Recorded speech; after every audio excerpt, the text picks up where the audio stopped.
Hello and welcome. We are Group 36 and this is our presentation for exercise 2. Our presentation is going to be based on the research paper named An Open IoT Platform for the Management and Analysis of Energy Data.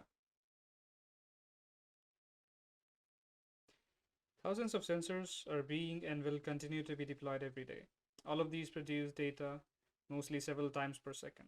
This implies that large amounts of data is generated every day and this cannot simply be discarded.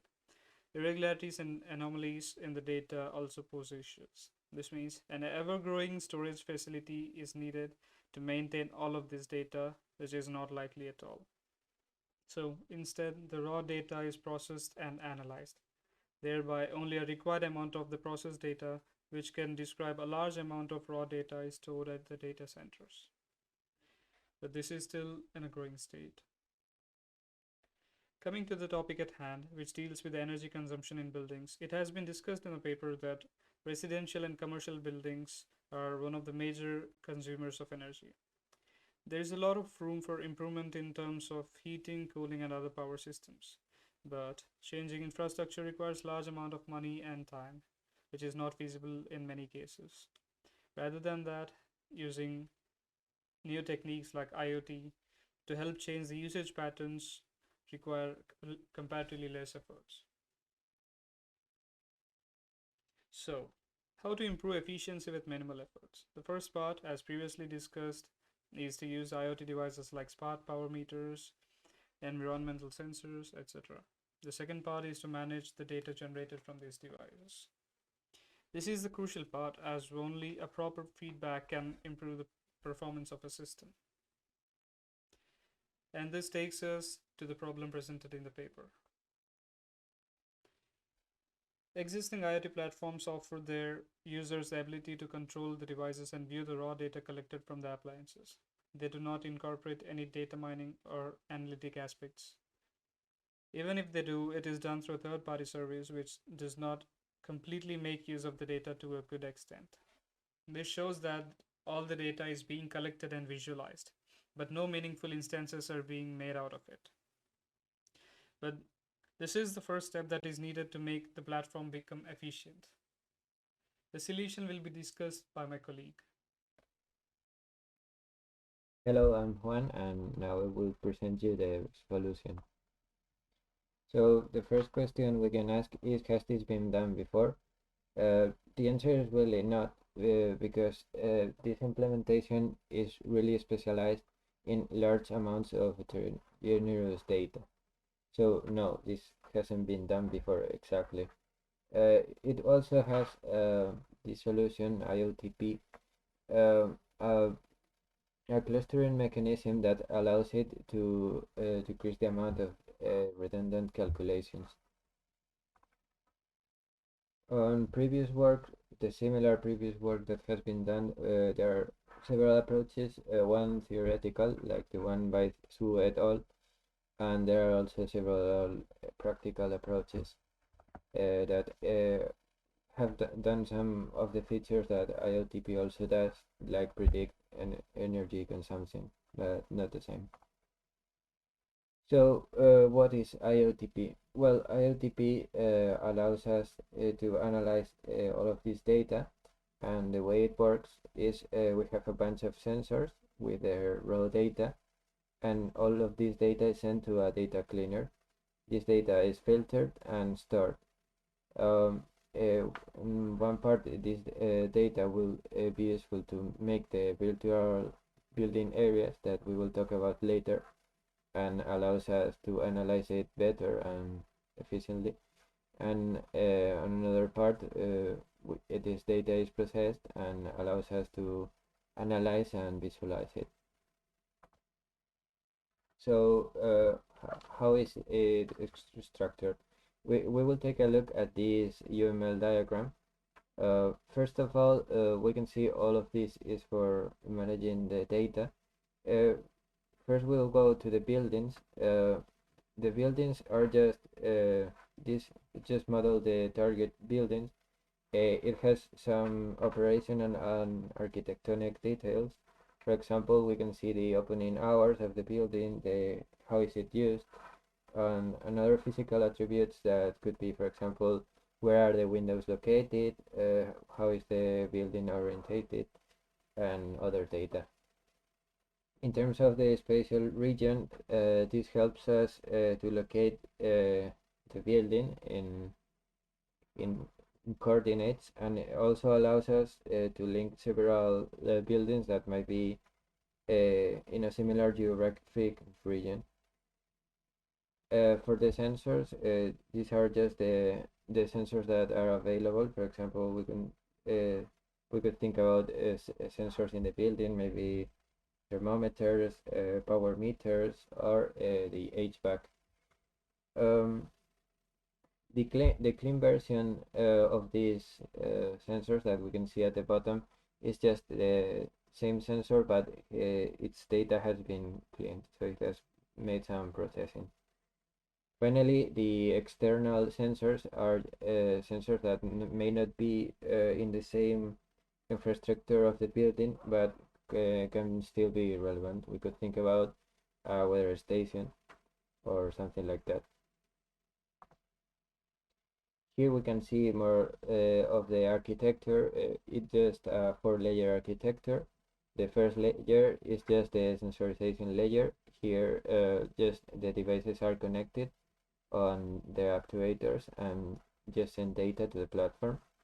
Later it comes the homogenization and storage layer. All the data is cleaned and stored here. Later we can see the analytics and support layer. All the data mining is performed here. And finally the service layer, that is where the user will be able to interact with the service. Finally, one note on the analytics support layer. There's a feature in IoT that is the virtual energy building areas generator. This allows us to, in case of we have a really big amount of sensors, we can detect, for example, redundant data. For example, maybe two rooms that are next to each other, they may have all the time the same temperature, so we can detect that and maybe ignore this data or not do a lot of processing on it. It also can make compress the data and extract some features. And now I will get you back to my colleague.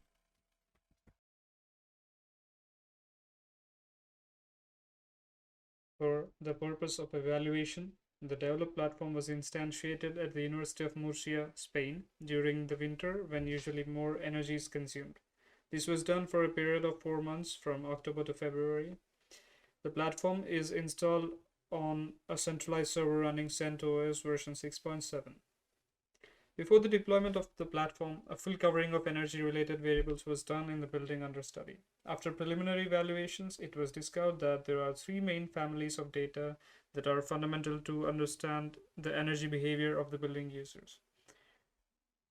The 3 families are building characteristics, which deal with the physical description of the building, the blueprints, etc., which enable analyzing the heat flows. The energy streams has to do with the monitoring in real time of the operation of HVAC units and also their technical characteristics like status, whether the device is on or off, and the set point temperatures. This help to get a rough view of the individual and the total power consumption of the building and the devices. Finally, the building state deals with the interior conditions like temperature. Real-time readings of more than 200 spaces were taken for the experiment. The goal of this is to integrate the IoT energy platform and develop a service on top of this that predicts the energy consumption of the following day. This is implemented in 3 departments which have the energy sensors and power meters pre-existing in them.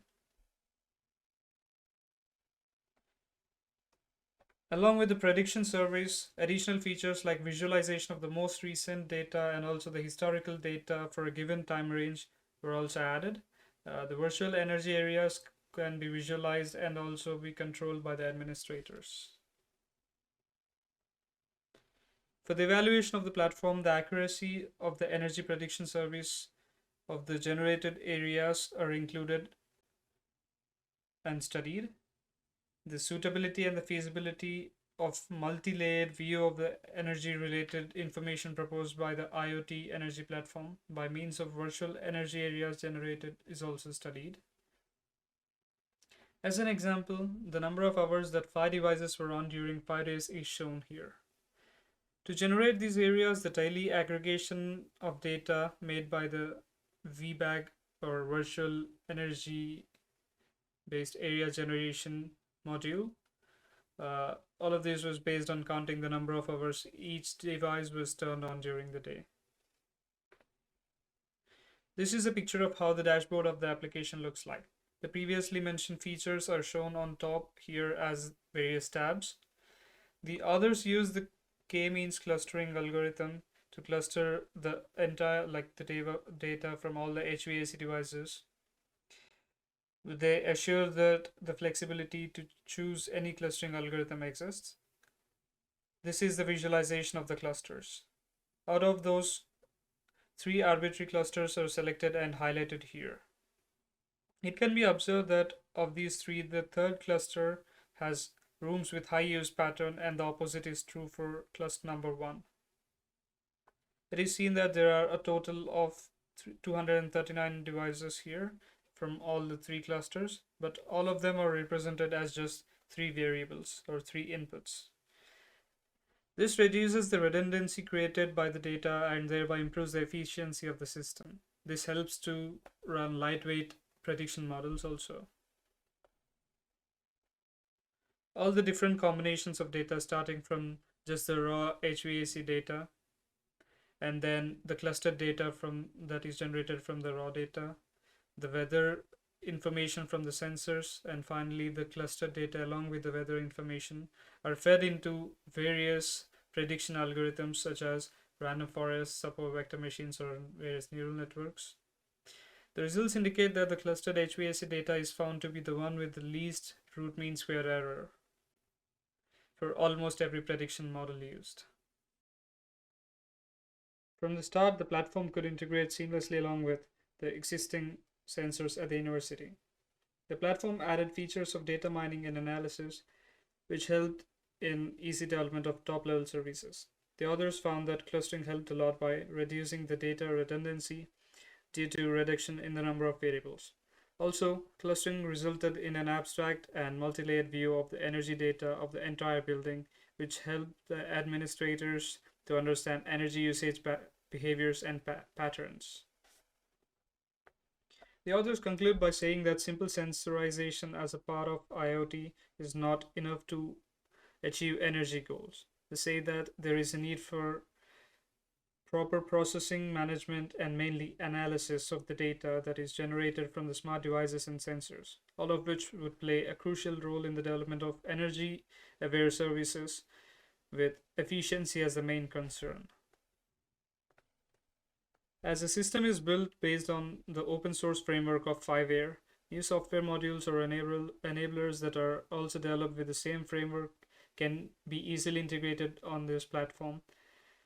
This also applies to the sensorization layer, where not only just normal sensors but also new technologies like crowd sensing, in which the users themselves are sensors, can also be included in this platform.